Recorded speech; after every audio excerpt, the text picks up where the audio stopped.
All right, let's stick with illicit crypto transactions for our main story. Crypto has long been criticized as a haven for criminal activity, everything from scams to hacks. Criminals have used the instantaneous nature of crypto to their advantage, but blockchain analytics firms have used the public nature of blockchains to track those criminals down. Crypto World spoke with Chainalysis to get a behind-the-scenes look at how blockchain sleuths find stolen money and how the company's partnerships with the public and private sectors can help get it back.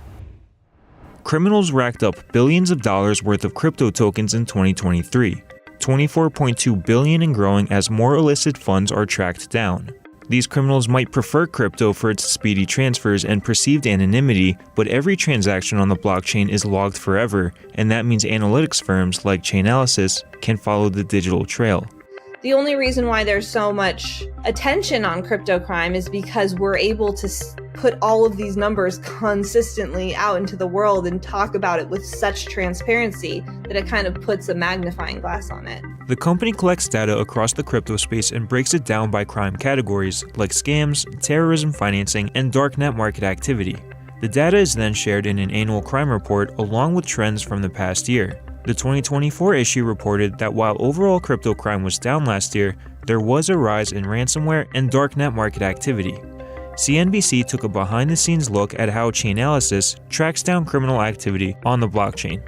This is Reactor. This is our investigation solution. We're looking at a NetWalker ransomware case. NetWalker ransomware was one of the apex predators in the ransomware space around the time of COVID. So what we see here is actual commissions of different operators who are a part of the NetWalker C-suite, for lack of a better term. So we have NetWalker affiliates. Those are the threat actors who are really taking part of the NetWalker franchise. They take an 80% cut, 90% cut of the ransom payment because they're actually doing the legwork. But there's overhead, just like any regular business. We see two threat actors, the NetWalker operator 1 and 2, are getting 5% of ransom payments. And we've pulled out a transaction. We see outgoing funds in cryptocurrency to a NetWalker affiliate. So this affiliate works for NetWalker, essentially taking a cut of the profits. And from that single threat actor, we can see what's in his shopping cart. We can see what tools and services that they are purchasing, reinvesting those profits, but we can also see them cashing out to clusters representing cryptocurrency businesses, like an exchange, for instance. And this is a beautiful lead for us investigators and law enforcement.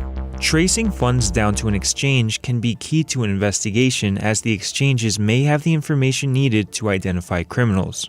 Anti-Money Laundering and Bank Secrecy Act practices push crypto exchanges to report illicit activity to law enforcement. These webs of funds may look straightforward, but criminals adapt in ways to lose blockchain trackers by using services like crypto mixers. We also have depicted here this NetWalker affiliate sending funds through a mixer.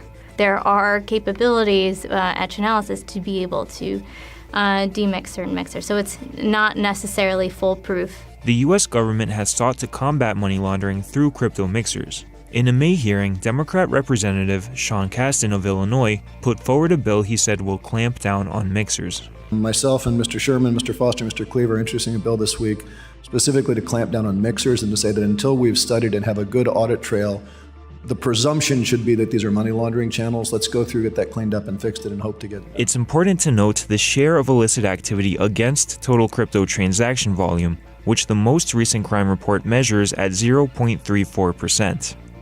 As with any stolen funds, it's not a guarantee you'll get your money back, but the work being done by blockchain analytics firms has shown some success.